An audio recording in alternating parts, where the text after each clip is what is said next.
Dice Lucas 18:18, un hombre importante le preguntó: Maestro bueno, ¿qué debo hacer para heredar la vida eterna? Y Jesús le dijo: ¿por qué me llamas bueno? No hay nadie que sea bueno sino solo Dios. Conoces los mandamientos: no adulterarás, no matarás, no hurtarás, no dirás falso testimonio, honra a tu padre y a tu madre. Y aquel le dijo: todo esto lo he cumplido desde mi juventud. Al oír esto, Jesús le dijo: aún te falta una cosa. Vende todo lo que tienes y dáselo a los pobres. Así tendrás un tesoro en el cielo. Y después de eso, ven y sígueme. Cuando aquel hombre oyó esto, se puso muy triste, porque era muy rico. Y al ver Jesús que se había entristecido mucho, dijo: qué difícil es para los ricos entrar en el reino de Dios. Le es más fácil a un camello pasar por el ojo de una aguja que a un rico entrar en el reino de Dios. Y los que oyeron esto entonces dijeron: ¿quién podrá salvarse?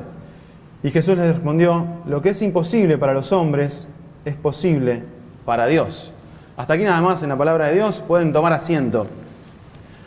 Cuando yo era chico me gustaba mucho leer los libros que se llamaban Elige tu propia aventura. ¿Sí? Es una saga de libros infantiles que arranca como cualquier otro libro, pero en determinada página, no sé, llega usted por ejemplo a la página 5 o a la página 6 y le da dos alternativas para poder elegir. Entonces, si vos querés que el personaje haga determinada cosa, tenés que ir a la página 8.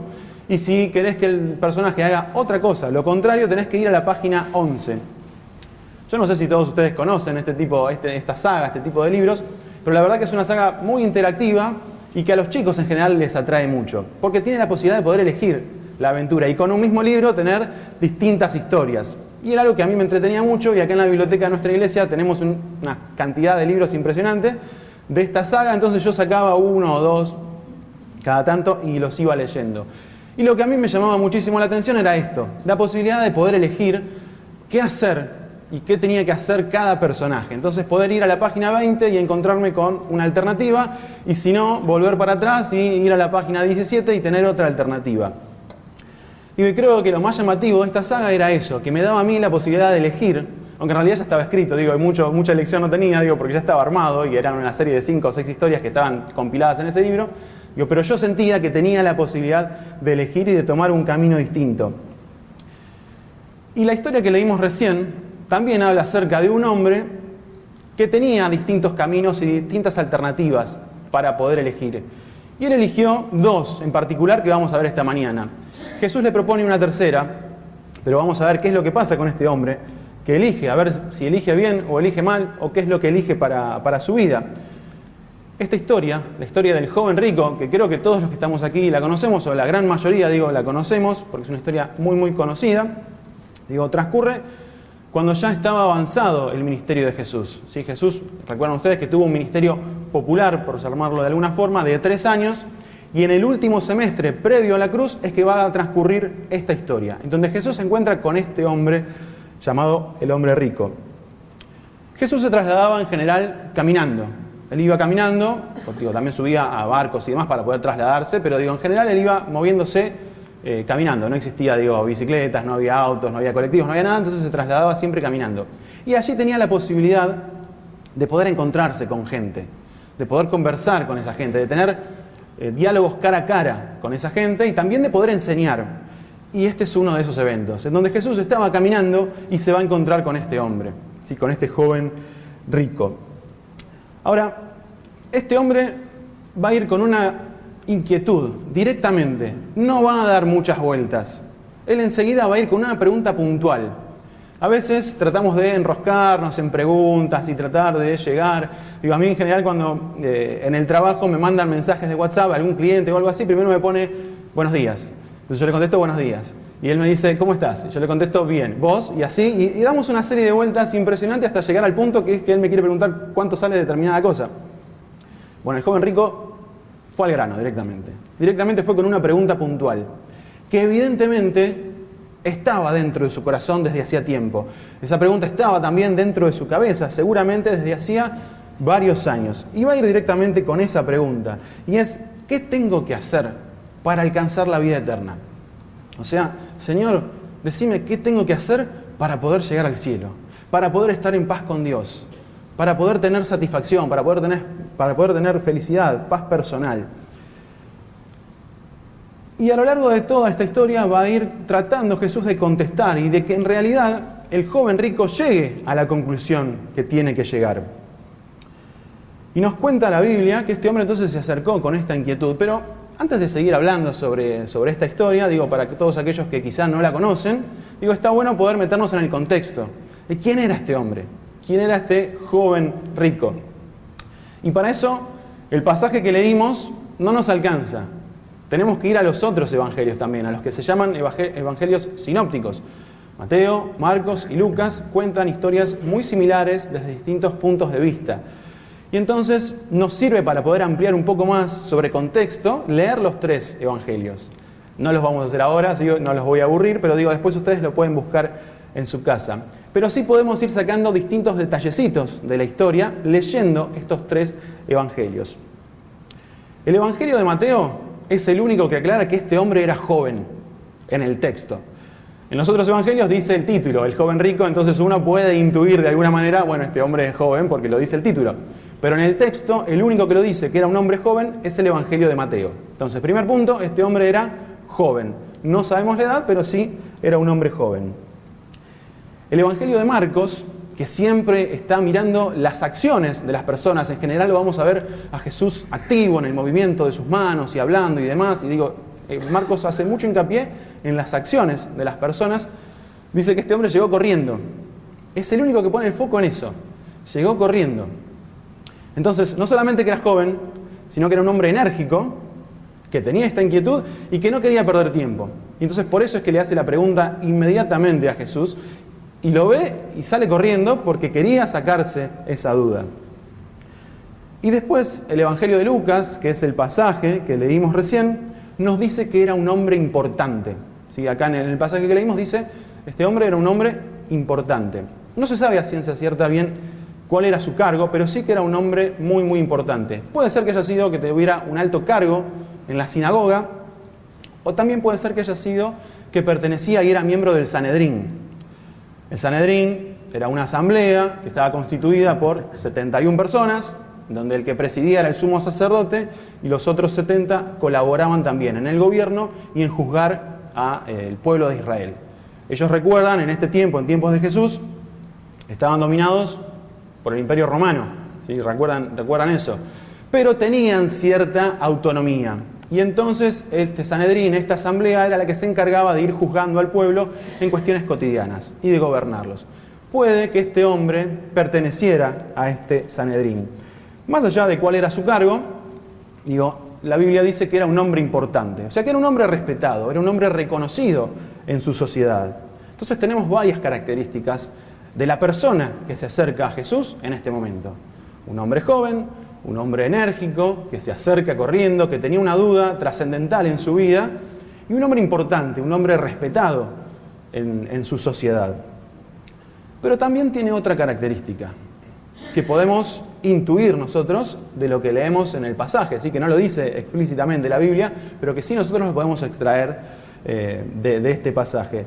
Y es que él buscaba estar en paz con Dios. Él quería estar en paz con Dios, él quería tener satisfacción espiritual, pero lo hacía de manera equivocada. ¿Por qué? ¿Por qué nos damos cuenta? Porque él hace una pregunta, y cuando él comienza la pregunta dice, Maestro bueno, ¿qué debo hacer? Y ahí es donde estaba equivocado él. Él pensaba que podía alcanzar la paz con Dios por sus propios méritos, por lo que él podría llegar a hacer. Entonces, bueno, maestro, yo hice todo, pero me doy cuenta que todavía no me alcanza. ¿Qué me falta hacer? ¿Qué tengo que hacer para poder alcanzar la vida eterna, para poder estar en paz con Dios? Y ahí es donde este hombre estaba equivocado, porque él pensaba que por sus propios méritos podía llegar a la presencia de Dios. Y Jesús, como siempre, va a ir controlando o va a ir guiando la conversación que tiene con las distintas personas. Y en este caso también lo va a hacer. Jesús lo va a ir llevando, le va a ir diciendo, le va a ir dando consejos, le va a ir haciendo preguntas y entonces lo va a ir haciendo razonar y lo va a ir llevando a una realidad espiritual diferente, para que él se encuentre con eso y diga, bueno, tengo que seguir este camino o tengo que seguir el otro. Y Jesús finalmente, después de señalarle algunos de los errores que él estaba cometiendo al hacer esa pregunta, le va a decir finalmente cuál es el camino que tiene que seguir para que él entonces tome la decisión de seguirlo o no. Y lo primero que le dice es, bueno, sos un hombre preparado. Evidentemente, digo, si pertenecía a este Sanedrín, a esta asamblea, conocía la ley, conocía los mandamientos, Jesús le dice, bueno, si los conoces, ya está, cumplilos y vas a estar en paz con Dios. Si cumplís los mandamientos, vas a estar en paz con Él. Y vos ya conocés los mandamientos, ¿sí? Ya sabés. Y le va a mencionar 5 mandamientos que tienen que ver con las relaciones interpersonales, ¿sí? Con las relaciones con el prójimo. Le va a mencionar, no adulterarás, no matarás, no hurtarás, no dirás falso testimonio y honra a tu padre y a tu madre. Y se va a guardar Jesús el 6º mandamiento que habla también acerca de las relaciones interpersonales, que es no codiciarás. Después vamos a ver por qué justo en este mandamiento se detiene Jesús. Y entonces Jesús le propone, le dice, bueno, conocés los mandamientos, estos son, cumplilos y vas a estar en paz con Dios. Y este hombre le dice, pero Señor, yo ya los cumplí desde mi juventud. Claro, él había sido educado para poder cumplirlos, todos estos mandamientos, y dice, yo los cumplí a todos.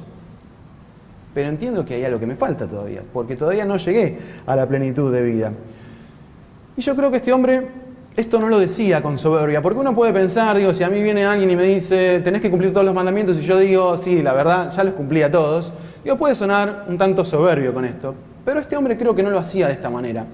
Tampoco lo hacía de forma superficial al contestar esto, sino que él realmente, digo, si era un hombre que estaba preparado y que había sido educado en los mandamientos, digo, creo que él buscaba sinceramente cumplirlos a estos mandamientos. Quizá, digo yo, de forma equivocada. Y entonces este hombre le va a decir, bueno, yo lo cumplí todo, pero hay algo que me falta, hay algo que no estoy llegando. Él de alguna manera lo que había tratado de hacer a lo largo de toda su vida, desde su juventud y hasta ese momento, era tratar de ser un hombre de bien. Tratar de tener buenas obras, buenas acciones. Y con eso se quedaba tranquilo hasta ese tiempo, hasta que se encontró con Jesús.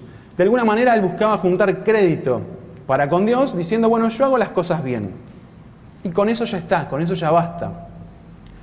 En un proceso totalmente contrario al que Dios nos propone. Este proceso va de afuera hacia adentro. Digo, hago las cosas bien y entonces eso me va a dar paz interior. Digo, es el proceso totalmente contrario al que Dios nos propone.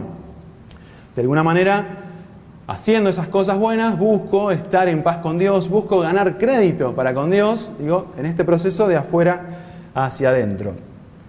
Digo, ¿cuántas veces escuchamos una frase muy conocida, digo, que es este hombre con esto, o esta mujer, con esto que hizo por esta persona, se ganó el cielo?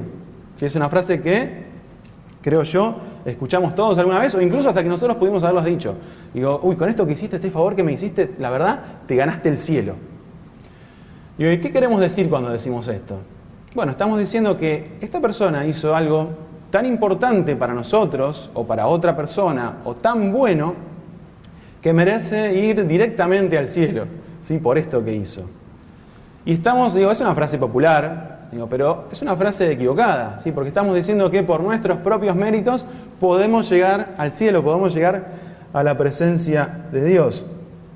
Porque en general se cree que teniendo buenas obras, que haciendo buenas acciones, vamos a tener la felicidad, vamos a tener plenitud de vida, vamos a alcanzar la paz con Dios.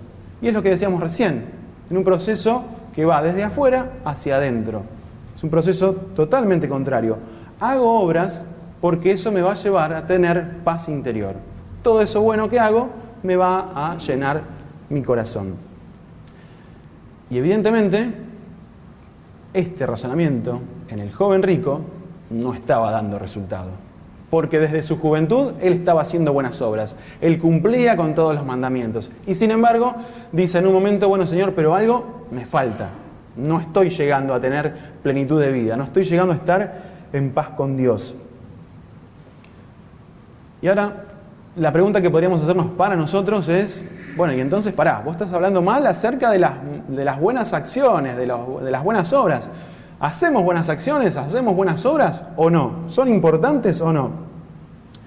Bueno, y tenemos que tener cuidado cuando leemos este tipo de historias, porque acá lo que está diciendo es, bueno, no tienen que hacer buenas obras, o no tienen que tener buenos gestos para con los demás, ¿sí? Eso podemos correr el peligro de interpretarlo de esta manera. No nos está diciendo que entonces no es importante tener buenas obras y tener buenas acciones para con nuestro prójimo, sino que lo que nos está diciendo, lo que nos plantea, es que el verdadero camino para llegar a la presencia de Dios no va por ese lado, porque no podemos llegar por nuestros propios méritos a la presencia del Señor, a estar en paz con Dios. Lo que nos plantea entonces es que el camino de las buenas obras por sí mismo no nos lleva a la presencia del Señor. ¿Por qué? Porque es pura fachada, porque es puro exterior, porque no tiene una transformación interior, sino que es simplemente por afuera y ya, y nada más. Es simplemente como para mostrarme a los demás. Cumplo con todo, me muestro como un ser piadoso y ya, pero no tiene una realidad interior en mi vida, sino que simplemente lo hago por hacer. Quizá también lo podemos llegar a hacer como moneda de cambio.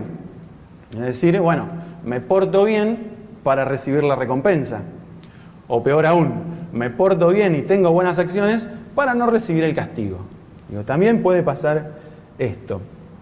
Y si buscamos llegar entonces nosotros a tener paz con Dios a través de buenas acciones y de buenas obras, y de ese camino llegar a la satisfacción personal, nos estamos equivocando.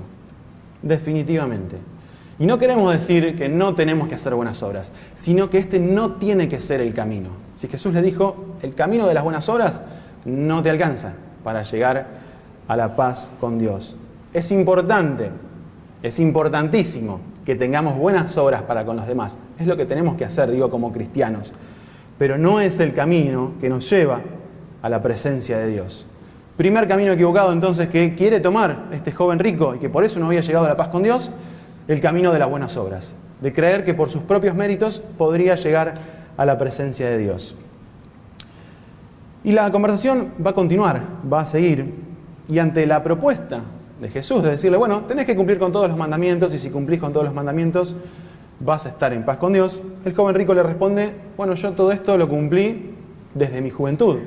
Y va a hacer otra pregunta, que no está en el pasaje que leímos nosotros, está en Mateo. Dice, bueno, yo cumplí con todo, pero ¿qué más me falta? Porque cumplí con todo y hay algo que no estoy llegando. ¿Qué me falta, Señor? ¿Qué más tengo que hacer? Él se daba cuenta de alguna forma que algo le faltaba en su vida, que no estaba lleno, que no estaba completo. Reconocía que no tenía paz, que no tenía plenitud de vida. Y entonces Jesús ahí sí va a ir al núcleo del problema que tenía este hombre en particular. No que tenemos todos nosotros, sino que este hombre en particular tenía ese problema. Y le va a decir lo siguiente. Después de decirle que cumple todos los mandamientos y que él le diga, sí, yo los cumplí a todos, él le va a decir, la verdad, tenés razón. Cumpliste con todas las cosas. Pero ¿sabes qué? Te falta una cosa. Una sola cosa nada más. Agarrá toda tu fortuna, vendela y dale todo a los pobres. Y después de que hagas eso, vení y seguime. Esa es la propuesta que le hace Jesús. Y entonces, splash, le cayó como un balde de agua fría a este hombre esto que Jesús le había dicho. Era la primera vez que Jesús le decía algo así a una persona, es decir, vendé todo. Y piensen ustedes, en lo poquito o en lo mucho que tenemos, que viene Jesús un día y nos dice, bueno, tenés que vender todo y dárselo a los pobres, y vení y seguime. Y piensen en este hombre, que era un hombre, dice la Biblia, muy rico. Alguien que tenía una fortuna muy, muy grande. Y entonces esto le cae, como decíamos recién, como un balde de agua fría. ¿Por qué? Porque él no estaba dispuesto a dejar sus posesiones. Él no estaba dispuesto a dejar de lado su fortuna. ¿A vender todo? No, Señor, no puedo hacer esto. Hasta acá llegué. Yo pregunto qué más me falta, pero hasta acá, Señor. Este es mi límite. Mi límite es mi fortuna. Con esto no se toca. No estaba dispuesto este hombre a renunciar, por lo que podemos ver, a lo que más confianza le daba. No eran las buenas obras lo que más confianza le daba, no era su vida espiritual lo que más confianza le daba, no era el acercarse a Jesús lo que más confianza le daba, sino eran sus riquezas. Ahí estaba su corazón, en las riquezas. Tiempo atrás, Jesús en el Sermón del Monte había dicho que no se puede servir a dos señores. ¿Por qué? Porque se va a amar a uno y se va a menospreciar al otro. Y que no se puede servir a Dios y a las riquezas. Y esto es algo que se aplica puntualmente, digo, en la vida de este joven rico. Y este joven tenía este problema. Amaba desmedidamente a su fortuna. Él sentía paz con su fortuna. Sentía plenitud con su fortuna. Le daba una aparente seguridad esta fortuna. Y él buscaba tener esta paz interior teniendo eso guardado en el banco, podríamos decirlo en términos actuales. Y cuando tuvo que elegir entre estos dos señores, entre Dios y las riquezas, eligió los bienes materiales. Y nosotros, si nos ponemos a pensar hoy, podemos llegar a juzgarlo a este hombre, como siempre nos pasa, que enseguida abrimos la Biblia y juzgamos a una persona, o digo a gente que conocemos, y decimos, ¿cómo puede ser? Estaba con Jesús enfrente, lo tenía enfrente, y Jesús le plantea una situación para que él pueda alcanzar la plenitud de vida. Y él lo que hace es, se entristece, se da media vuelta y se va. Y uno dice, ¿pero cómo? ¿Cómo puede ser que haya quedado así trunco este diálogo? ¿Cómo puede ser que haya elegido mejor su pasar económico que estar en plenitud con Dios? Pero pensemos un segundo, con sinceridad, si cada uno allí en el lugar donde está, si a nosotros no nos está pasando lo mismo que a este joven rico. Y yo sé lo que usted me va a decir, porque es lo mismo que yo dije cuando leí este pasaje. Bueno, yo no tengo el pasar económico que tenía este hombre. Entonces, y aunque quisiera tener ese problema, lo podría tener porque no tengo ese pasar económico. Y sí, es verdad que muchos de los que estamos acá, la gran mayoría, no tenemos esa gran fortuna que tenía este joven rico. Pero el problema real de este hombre no era su fortuna en sí, sino el lugar que esta fortuna ocupaba en su corazón. Ese era el real problema. Porque si no hubiese ocupado el primer lugar y el lugar que llenaba su corazón, cuando Jesús le dijo, vendelo todo, él lo hubiese vendido y entonces sí hubiese seguido a Jesús. Pero al decir, no, Señor, con esto no, él estaba diciendo, mi fortuna es lo que más me importa y es lo que está llenando mi corazón. Y en nuestra sociedad nosotros vemos y vivimos un sinfín de cuestiones materiales que los hombres tienen para poder llenar su vida interior. Y acá es donde sí nos puede afectar a todos nosotros. A los que somos pobres y que no tenemos esta fortuna. Podemos tratar de llenar nuestra vida interior por el amor al dinero, como le pasaba a este hombre. Podemos tratar de llenar también nuestra vida interior con el amor al trabajo, y entonces trabajamos 14 horas al día para poder, porque es lo que trata de llenarnos a nuestro corazón, no nos importa otra cosa más que trabajar y trabajar. Puede ser también el tema de la drogadicción que estamos viendo en la actualidad, en los jóvenes especialmente, el alcoholismo, las apuestas ahora también, son cosas que van dominando la vida de las personas. También los desenfrenos de todo tipo también puede ser que inunden el corazón de la gente que tenemos alrededor. Ideologías, amor a la fama, amor a la tecnología, amor incluso a la moda. ¿Sí? Estamos pendientes de lo último que salió y lo tengo que ir a comprar. Y si no me lo compro hoy, que es el día que sale, ya no sirve. Tengo que salir corriendo para ir y comprarlo. Bueno, ahí hay algo desmedido en nuestra vida. Y esto es algo que sí puede pasarnos. Amor desmedido también por un club de fútbol, de decir, bueno, falto a todo lo que tengo que hacer, falto a mi trabajo, falto a las reuniones de la iglesia, falto a todo, falto a mi familia porque tengo que ir y participar de ese evento deportivo o tengo que mirarlo por la tele y me saca todo lo otro. Porque de alguna manera mi vida gira en torno a esto. Y ahí sí caemos todos en esta bolsa. Algo de todo esto puede ser que nos impacte a nosotros en nuestro corazón y que esté llenando nuestro corazón y que esté dejando a Dios a un lado. Quizá no la fortuna porque no la tenemos, pero sí algunas de estas cuestiones. O si no, también nosotros podemos pensar en nuestro interior qué es lo que está sacando a Dios de nuestro corazón. En torno a qué está girando nuestra vida y que estamos dejando todo lo demás a un lado por seguir a esas cuestiones. Pensemos entonces en qué pasa con nosotros. ¿Qué cuestiones de nuestra vida nos están sacando la plenitud con Dios? ¿Qué estamos haciendo? ¿Qué está llenando nuestro corazón cuando Dios no lo está haciendo? ¿Sí? Porque estamos permitiendo que otras cosas llenen nuestro corazón. ¿Por qué? Porque la cuestión es así. nuestro corazón no puede estar vacío. Lo pensemos todos nosotros. Nuestro corazón es imposible que esté vacío. Si estamos vacíos, estamos muertos. Siempre tiene que estar lleno con algo. Y si Dios no está llenando nuestro corazón, va a haber otra cosa que lo va a llenar. Lo va a llenar alguna de estas cuestiones que mencionamos recién o cualquier otra cosa. Nuestro corazón nunca puede estar vacío, siempre está lleno de algo. Si Dios no lo hace, entonces lo va a hacer otra cosa, otra cuestión material. Ahora, ahí sí, entonces, nosotros tenemos que pensar si como el joven rico estamos eligiendo las cuestiones materiales. Y si nos está pasando esto de que estamos eligiendo las cuestiones materiales por sobre Dios para llenar nuestro corazón, pensemos cómo se fue este hombre de esta conversación que tuvo con Jesús. Dice la Biblia que se fue triste. O sea que si pretendemos alcanzar la plenitud, la paz con Dios a través de las cosas materiales, vamos a finalmente llegar a la angustia, vamos a finalmente llegar a la depresión, a la ansiedad, a la tristeza, como este joven rico. El camino de lo material tampoco nos lleva a la presencia de Dios. Segundo error que había cometido este hombre. Tratar de llegar a la presencia de Dios por el camino de lo material. Tratar de llenar su corazón por el camino de lo material. Y tampoco es el camino correcto para llegar hasta Dios. Y Jesús plantea dos verdades con respecto a los caminos que había elegido el joven rico. En primer lugar, que solamente Dios es bueno y es el único justo y verdaderamente justo. El hombre es pecador, nosotros somos pecadores y es imposible que podamos cumplir con todos los mandamientos a rajatabla. No podemos hacerlo, no podemos lograrlo por nuestra naturaleza. Y la segunda verdad que menciona Jesús es que donde esté nuestra riqueza, ahí va a estar también nuestro corazón. Donde esté entonces nuestra riqueza, ahí va a estar nuestro corazón. ¿Con qué estamos llenando nuestro corazón? Si lo más importante en nuestra vida es lo material, más allá de las posesiones, pensemos en estas cuestiones que mencionamos recién, materiales. Si eso es lo más importante en nuestra vida, Dios entonces va a quedar a un costado y eso va a ser lo que va a estar llenando nuestro corazón.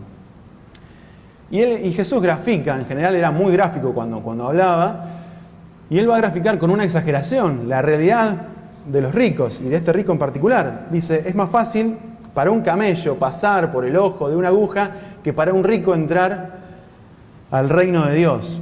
Y es una exageración que menciona Jesús para poder graficar esto. Hay distintas discusiones con comentaristas y demás que explican que era una puerta y demás, pero más allá de esto, de las distintas interpretaciones, lo importante es que Jesús estaba haciendo una exageración para demostrarle cuán difícil iba a ser para una persona que tuviera su corazón puesto en algo material llegar a la presencia de Dios. Piensen ustedes, lo imposible que sería para un camello pasar por el agujerito de una aguja, ¿sí? Por el ojo de una aguja. Y esa es la pregunta que le van a hacer las personas que están alrededor, que entonces se preocuparon cuando escucharon esto y dijeron, bueno, pero es imposible que un camello pase por el ojo de una aguja. Entonces, ¿cómo podemos hacer para llegar a la presencia de Dios? ¿Quién podrá salvarse? Dice allí la Biblia. Y es verdad que humanamente esto es imposible, ¿sí? Que este camello pase por la aguja, por el ojo de una aguja, y que para nosotros, por nuestros propios méritos, podamos acceder a la presencia de Dios. Pero sí, para nosotros es imposible, pero para Dios nada es imposible, dice Jesús. Él es el único que tiene el poder para poder generar el milagro, para poder acercarnos a su presencia. Por ejemplo, esto habló Claudio la semana pasada. Para los hombres es imposible, y era imposible que un hombre como Zaqueo, un jefe de los publicanos, que era aborrecido por todo su pueblo, porque él cobraba los impuestos, se quedaba con una parte y el resto se lo daba al Imperio Romano, y esquilmaba a todos sus compatriotas. Era como una especie de traidor a la patria. Y para todos los hombres era imposible que ese hombre, Zaqueo, pudiera ser un siervo fiel, pudiera ser un seguidor de Jesucristo. Pero un día Jesús le dice, quiero ir a tu casa, visitó a Zaqueo y a toda su familia, y este hombre transformó su vida. Cristo transformó la vida de Zaqueo.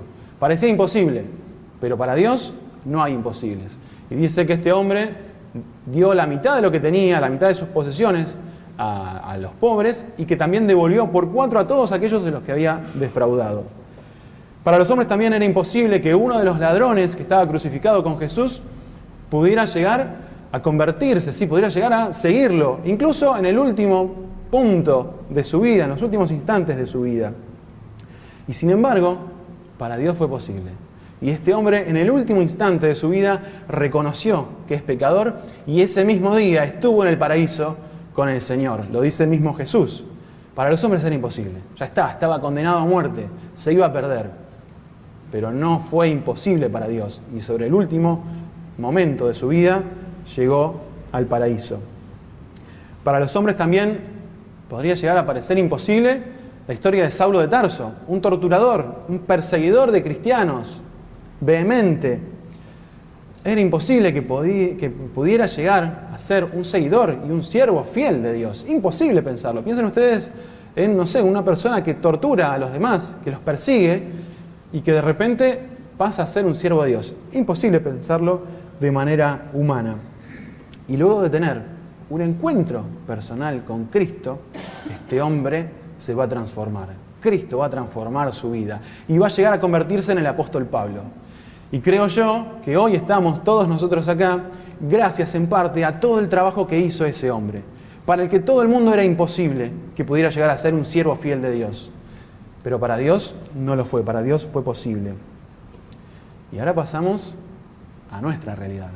Y pensemos nosotros, con nuestro pensamiento, si quizá para nosotros también nos parece que es imposible llegar a la presencia de Dios, porque quizá mi conducta va contraria a lo que Dios plantea. Entonces, yo me miro a mi interior y digo, no puedo acceder a la presencia de Dios, por todas estas cuestiones que tengo en mi vida todavía arraigadas. No puedo llegar, es imposible, Señor. O porque también me pesa mucho mi pasado y cometí muchísimos errores en mi vida. Entonces, ya mi vida está perdida.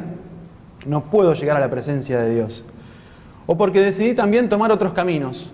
Y bueno, son los caminos que elegí, y sí, son los equivocados, y ahora me doy cuenta que estoy equivocado, pero es el camino que elegí. En definitiva, porque me doy cuenta que soy pecador y que me es imposible acercarme a ese Dios santo. Cuando uno entiende la santidad de Dios, se mira para adentro y dice, no, para mí es imposible, Señor, acercarme a vos. Definitivamente, porque soy un hombre pecador. Y ante este panorama, Jesús tiene la respuesta y nos dice, bueno, para los hombres esto es imposible. Sí, está claro. Esto de llegar a la presencia de Dios por tus propios méritos es imposible. Nadie puede hacerlo. Nadie, ninguno de los que estamos acá podemos llegar a la presencia de Dios por nuestros propios méritos. Pero para Dios no hay imposibles, ¿sí? Todos nosotros caímos, todos nosotros somos pecadores, pero para Dios no hay imposibles. Él sabía de nuestra condición. Él sabía que habíamos caído, que estábamos perdidos, pero no nos dejó a la deriva. Todos nosotros estábamos perdidos, como decíamos recién. ¿Sí? ¿Por qué? Porque habíamos tomado un camino equivocado. Cuando uno va en la ruta andando y toma un camino equivocado, se da cuenta en un momento que se perdió, que está perdido. Bueno, esa es nuestra condición cuando todavía no alcanzamos el verdadero camino. Estamos perdidos. Y nos dice la Biblia, Jesús mismo dice que Jesús vino para buscar, primeramente, y después para salvar a aquellos que se habían perdido. Y todos nosotros, en algún punto de nuestra vida, o quizá hoy también, estábamos y estamos perdidos. Y para eso es que vino el Señor Jesucristo hasta aquí, hasta nosotros. Ese mismo Jesús decidió un día bajar a la tierra para buscar y salvar a todos aquellos que se habían perdido, a todos nosotros que habíamos tomado un camino equivocado. Y ese mismo Jesús que en su momento, hace 2000 años, descendió a la tierra para buscarnos, es el mismo que hoy transforma nuestra vida permanentemente. Y digo, transformó la vida de millones de personas a lo largo de toda la historia, miles de millones de personas a lo largo de toda la historia. Y es el mismo Jesús que también nos está buscando hoy para transformar nuestra vida. Y está delante nuestro y nos propone lo mismo que le propuso a este joven rico. Él nos va a decir a nosotros también, hay algo que está llenando tu corazón. Tenés que sacarlo. Sacá eso, vendelo, dáselo a los pobres, eso que está llenando tu corazón. Y déjame entrar a mí, déjame que yo llene tu corazón. Y esa es la propuesta que Jesús nos está haciendo en esta mañana. Pensá vos en tu interior cuáles son las cuestiones que están llenando hoy tu corazón. Y nos dice, sacalas y déjame entrar a mí, que yo voy a ser el que llene tu corazón y yo voy a ser el que te lleve por el verdadero camino que te va a llevar a la presencia de Dios. El verdadero camino que tiene una respuesta trascendental, el verdadero camino que tiene una respuesta espiritual y para la eternidad. ¿Se acuerda de los libros Elige tu propia aventura que habíamos hablado al principio? Bueno, creo que lo fantástico de estos libros era esta posibilidad de que nos daba a nosotros de poder elegir entre varias alternativas, entre varios caminos, cuál era el que nosotros queríamos tomar. Y con nuestra vida pasa exactamente lo mismo. Tenemos distintas alternativas, cada uno tiene distintas alternativas, pero hay un solo camino, que es el camino de la verdad y es el camino de la plenitud de vida. Todos nosotros entonces elegimos entre varias opciones qué camino seguir.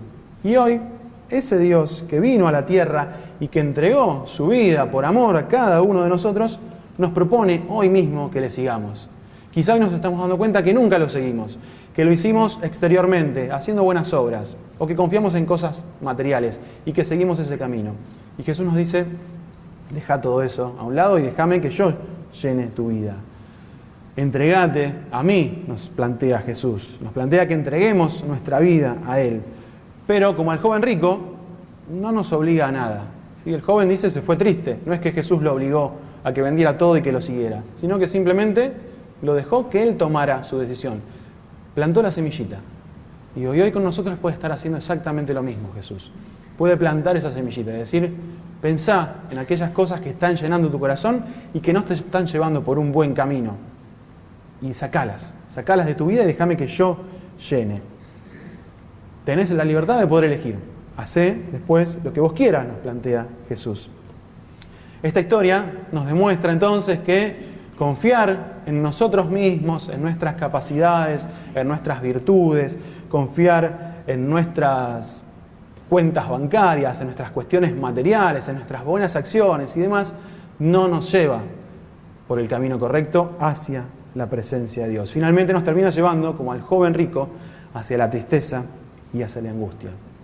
Porque la condición absoluta y final para tener esperanza, una esperanza eterna, trascendental, es entregar nuestra vida a Cristo, es poder confiar en Él, que Él va a transformar nuestra vida, va a llenar nuestro corazón y entonces nos va a guiar por el camino que tenemos que andar. Nos va a sacar de ese camino incorrecto y nos va a llevar por el camino que es realmente correcto. ¿Por qué? Porque Jesús es el único camino verdadero que nos lleva hasta la presencia de Dios. Jesús es el único que puede llevarnos por ese verdadero camino, porque Él es el camino de la verdad y la vida. Y es el único que puede llevarnos hasta la presencia de Dios. Entonces nos dice, deja atrás todos los caminos que hayan quedado, que vos te estés dando cuenta que son equivocados. Yo vine para buscarte y para salvarte, porque estabas perdido, porque no sabías qué rumbo tomar.